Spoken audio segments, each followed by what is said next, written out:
Bueno, acá les traigo el debate que entra primero en la lista de prioridades, el del arte. No digas mamadas, Mary Jane. O bueno, no.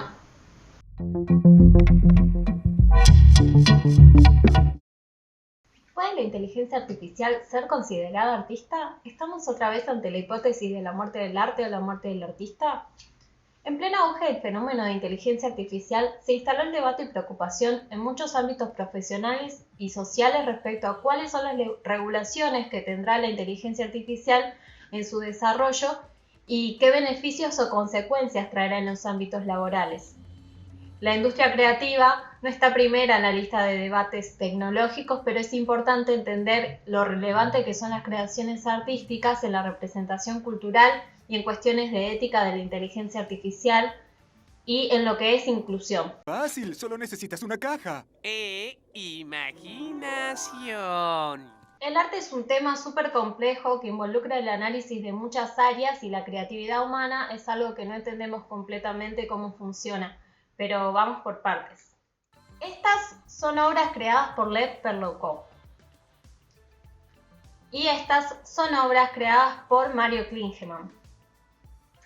¿Podemos decir que estas creaciones son artísticas?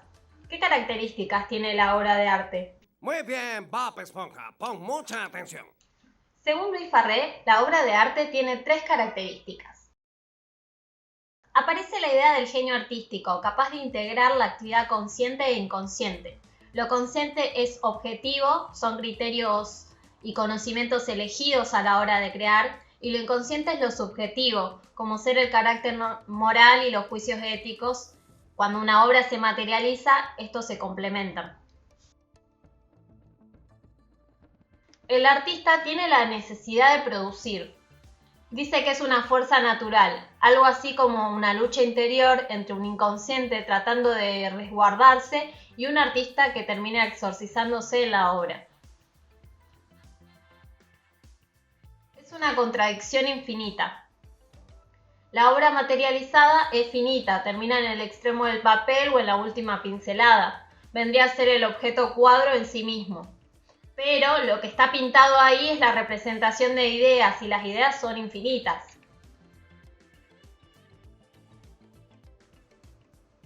Estas características involucran necesariamente al creador de la obra, el autor, a quien se lo considera autor desde el momento de creación, aunque no haya sido registrada formalmente esta obra. Y aunque recién estemos prestando atención, las inteligencias artificiales se usan como herramientas artísticas hace muchos años.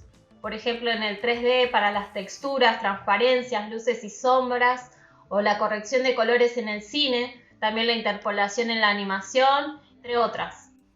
Desde esos lugares se contempla el uso de las IAs como herramientas nuevas para los expertos a la hora de crear.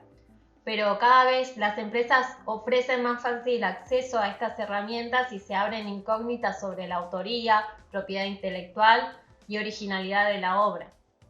Creaciones de imágenes por medios de IA como DALL-E, Stable Diffusion o Midjourney dan lugar a preguntarse si es que las IA pueden crear nuevas ideas y desplazar al artista.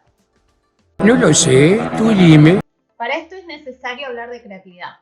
La creatividad se relaciona con el concepto de obra original y necesita de dos elementos: información convertida en conocimiento y tiempo. Más información implica más creatividad y el tiempo es importante en relación a la capacidad de aprendizaje que se puede realizar en una determinada cantidad de tiempo. Las inteligencias artificiales generativas utilizan sistemas de aprendizaje neuronal inspirados en el cerebro humano, pero tienen incorporado todo el aprendizaje de sistemas de datos disponibles y una velocidad de aprendizaje imposible de alcanzar por la mente nuestra. ¿Asustado, Potter? Ni un poco. Existen distintos modelos de creatividad. La combinacional, que permite combinar ideas que nos resultan familiares por analogía, como asociar el color verde con la naturaleza o un pájaro con la idea de libertad, una característica natural de la mente humana. La creatividad transformacional, que consiste en la transformación de ideas existentes mediante la modificación, alteración o inversión de esas ideas.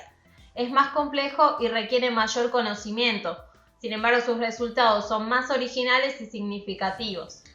Las IAs pueden imitar también estos modelos de creatividad. Sin embargo, las inteligencias artificiales tienen algunas fallas respecto al reconocimiento de manos y rostros que muchas veces aparecen duplicados o en lugares extraños. Otras de las fallas son las luces y sombras, por ejemplo, no coinciden las fuentes de luz con la ubicación del reflejo y las sombras. Muchos artistas eligen las IAs como herramientas para ampliar el horizonte creativo. Por ejemplo, Lepper Locock creó esta colección con Stable Diffusion 2.1. Personalizó y segmentó los datos en base a pinturas de artistas rusos modernos y conceptualistas de Moscú. También realizó el proceso de selección de imágenes, la curaduría, que generó esta colección. El modelo de creatividad exploratoria es la búsqueda de ideas nuevas y tiene que ver con la curiosidad, puede resultar en algo realmente innovador o revolucionario. Mario Klingemann hizo este video loop con varios sistemas de IAs. Escribió un código para coreografiar el modelo, sin embargo, cada imagen generada se utiliza para generar otra nueva en el siguiente sistema, creando esa evolución de imágenes que vemos en el video, sin mayor intervención del artista en el medio del proceso. También existen robots artistas como Aaron, creado por Harold Cohen. Era pintor, fue pionero en la vinculación del arte y la robótica y comenzó con Aaron en 1973, mucho antes de que existan estas guías generativas como DALL-E, Stable Diffusion o Midjourney. Y el robot pasó por los procesos de aprendizaje en artes visuales utilizando diferentes composiciones y encontrándose con la materia lienzo o pincel. Aunque algunos artículos al respecto dicen que está limitado en el sentido que no puede romper con los esquemas aprendidos y que nunca pintaría personas con dos cabezas o una sola pierna por elección propia. Ahora, con estos conceptos de obra de arte, originalidad y creatividad, vamos a la parte que sí les importa a las empresas de tecnología, que es la platita. Gracias, me gusta el dinero. ¿A quién creen que les corresponden los derechos de estas imágenes? ¿Y por qué es tan importante en este sentido la autoría, la creatividad? ¿Hablar de obras de arte puntualmente y no solo de imágenes? Bueno, de eso depende quién va a poder monetizar con estas obras mediante la venta y o reproducción, así como administrar el uso de las mismas. Si bien hay diferentes puntos de vista respecto al carácter artístico de las obras creadas con inteligencia artificial, en materia jurídica, el derecho de autor y propiedad intelectual se aplica a las obras de personas humanas o personas físicas. En estos casos hay una intervención clara del humano y quizás la disputa sería sobre a quién le corresponde esta autoría. Las obras de Anna Reader, por ejemplo, combinan la fotografía y entrena a la IA en conjuntos de datos. Sara Mellojas, creadora de Bitcoin, entrenó a la IA con un archivo gigantesco de datos para crear su obra. Por un lado, la propiedad intelectual se refiere a las creaciones de la mente y se le atribuye derecho de autor a las creaciones artísticas. En cambio, si hablamos de creaciones relacionadas al diseño o actividades industriales, la categoría es la de propiedad industrial.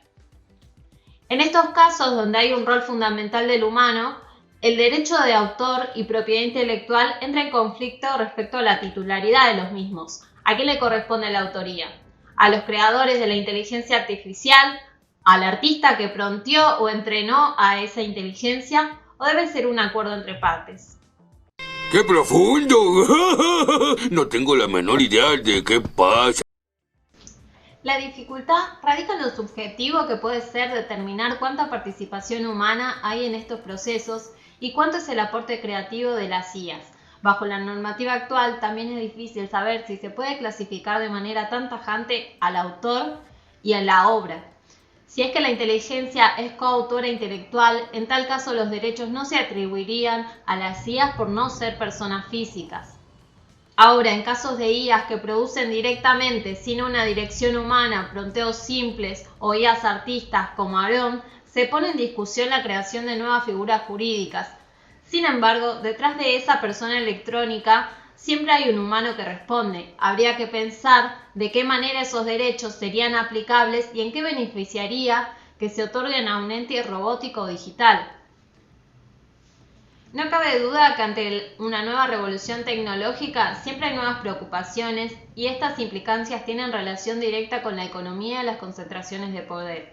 Los países más desarrollados son los beneficiados primera y directamente por las revoluciones tecnológicas, pudiendo profundizar la brecha digital pero también la creativa entre los países más desarrollados y, por ejemplo, Latinoamérica. Teniendo en cuenta los sesgos de datos con los que se nutren las IAs, no solo se podría problematizar respecto a una hegemonía de la imagen, sino también a una falta de representación, sobre todo en países menos desarrollados como los latinoamericanos.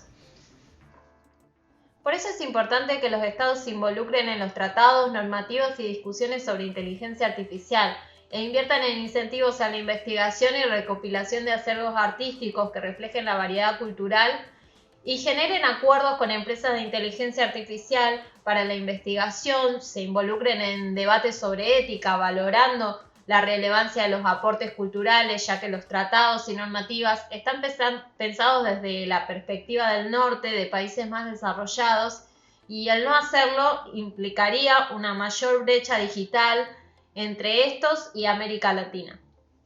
Espero que les haya servido esta info, que puedan sacar sus propias conclusiones y si les gustó el video, denle me gusta. El arte tiene la propiedad de rescatar tu grandeza oculta. Arte, arte, arte.